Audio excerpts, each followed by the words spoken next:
آدمی گزرا ہے، اس کا نام تھا قیس۔ قیس کہتے ہیں عقل مند کو، پورا نام کتابوں میں لکھا ہے قیس ابن ملو ابن مزاحم، یہ اس کا پورا نام تھا۔ اب یہ نوجوان سمجھدار تھا، عقل مند تھا، لیکن یہ اپنی چچا زاد بہن کے اوپر عاشق ہو گیا۔ اور وہ چچا زاد بہن بھی کیا تھی؟ رنگ کی کالی تھی، اور کالی ہونے کی وجہ سے اس کا نام ماں باپ نے لیلا رکھا تھا، لیلا بنت مہدی ابن سعد، کزن تھے دونوں آپس میں۔ اب اس بندے کی محبت کے تذکرے گاؤں سے نکل کے شہروں تک پھیلے، تو ایک مرتبہ باپ نے کہا کہ قیس، تیری بدنامی کی وجہ سے مجھے بہت ذلت اٹھانی پڑتی ہے، تو کیا ایک لڑکی کے پیچھے لگ گیا ہے اور تو نے خاندان کی عزت کو دھبا لگا دیا، چل میرے ساتھ حرم میں اور چل کے اس محبت سے توبہ کر۔ تو یہ قیس اپنے باپ کے ساتھ حرم میں چلا گیا، بیت اللہ کے پاس پہنچ کے والد نے کہا کہ توبہ کر اس محبت سے، تو اس نے غلاف کعبہ کو پکڑ کے ایک شعر پڑھا، الہی تبت من کل المعاصی، الہی تبت من کل المعاصی ولیکن حب لیلا لا اتوب، اے اللہ ہر گناہ سے میں توبہ کرتا ہوں، لیلا کی محبت سے توبہ نہیں کرتا۔ اب جب اس نے یہ الفاظ کہے تو اس کے والد نے غصے سے اس کی طرف دیکھا، یہ کیا بدتمیزی ہے، میں لے کے آیا ہوں کہ توبہ کر اور یہ کہتا ہے کہ ولیکن حب لیلا لا اتوب۔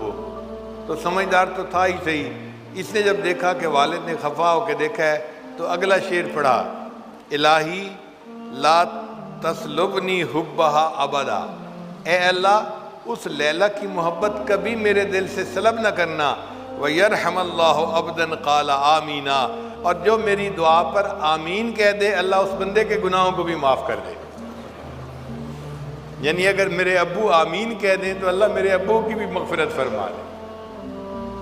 تو یہ ایسا پاگل تھا اس محبت میں۔ جب سیدنا حسن رضی اللہ تعالیٰ عنہ نے سیدنا امیر معاویہ رضی اللہ عنہ سے صلح کر لی اور حکومت کے معاملے میں ان کے حق میں دستبردار ہو گئے، تو حسن رضی اللہ عنہ بہت خوش تھے کہ میں نے حکومت ان کے سپرد کر دی جو اس کے زیادہ اہل تھے۔ ایک دفعہ جا رہے تھے مکہ مکرمہ میں تو قیس صاحب آگے سے مل گئے، تو حسن رضی اللہ عنہ نے روکا، قیس کیا حال ہے، کہاں جا رہے ہو؟ دیکھو میں نے کتنا اچھا کیا، حکومت جن کو سجتی تھی میں نے حکومت ان کے حوالے کر دی اور خود میں ایک طرف ہو گیا ہوں۔ تو قیس خاموش کھڑا سن رہا ہے، تو حسن رضی اللہ عنہ نے فرمایا چپ کیوں کھڑا ہے، کوئی جواب نہیں دیتا؟ کہنے لگا جی کہ میں سوچ رہا ہوں حکومت تو لیلا کو سجتی ہے۔ انہوں نے فرمایا انت مجنون، تو مجنون ہے۔ اس کے بعد اس کا نام قیس کی بجائے مجنون ہو گیا کہ یہ پاگل تھا اس کے پیچھے۔ اگر مخلوق کی محبت انسان کو ایسا پاگل کر دیتی ہے تو اللہ کی محبت تو پھر انسان کو پتہ نہیں کس کیفیت پہ پہنچاتی ہوگی۔ مجنون جب فوت ہوا تو کسی کو خواب میں نظر آیا، اس نے مجنون آگے کیا بنی؟ کہنے لگا کہ اللہ نے میری مغفرت فرما دی اور مجھے فرمایا کہ میں نے تجھے نمونے کے طور پہ رکھ لیا ہے، میں قیامت کے دن اپنے سے محبت کرنے والوں کو تیرا نمونہ پیش کروں گا کہ دیکھو اگر مخلوق کی محبت میں یہ بندہ اتنا پاگل ہو سکتا ہے، اے میرے بندوں کلمہ پڑھنے والوں تم نے مجھ سے محبت کیوں نہ ایسی کی۔ مولانا روم رحمۃ اللہ علیہ فرماتے ہیں عشق مولا کہ کمز لیلا بود، گوئے گشتن بہر او اولا بود، کہ لوگوں کیا مولا کا عشق لیلا کے عشق سے بھی کیا گزرا ہے کہ مجنون تو لیلا سے اتنی محبت کرے اور ہم بندے ہو کہ اپنی اللہ سے محبت نہیں کر پاتے۔ ایک حاکم میں وقت تھا، اس نے لیلا مجنون کی باتیں سنی تو اس کو خیال آیا کہ پتہ نہیں یہ لیلا کتنی حور پری ہوگی کہ مجنوں اس کے پیچھے اتنا دیوانہ بنا ہے۔ اس نے پولیس کو کہا کہ لیلا کو میرے سامنے لاؤ، میں دیکھو تو صحیح۔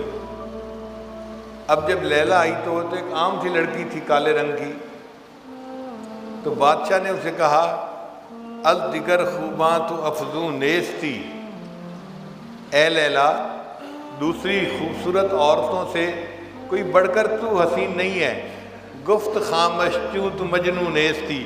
اس نے جواب دیا خاموش رہو، اس لیے کہ تیرے پاس مجنوں کی آنکھ نہیں ہے، اگر تو مجنوں کی آنکھ سے مجھے دیکھتا تو دنیا میں مجھ سے زیادہ خوبصورت تجھے کوئی نظر نہ آتا۔ اللہ بھی ہمیں ایسی آنکھ عطا فرما دے کہ جو ہم اپنے خالق اور مالک کو ایسی محبت کی نظر سے دیکھیں کہ وہ ہمارا محبوب حقیقی بن جائے۔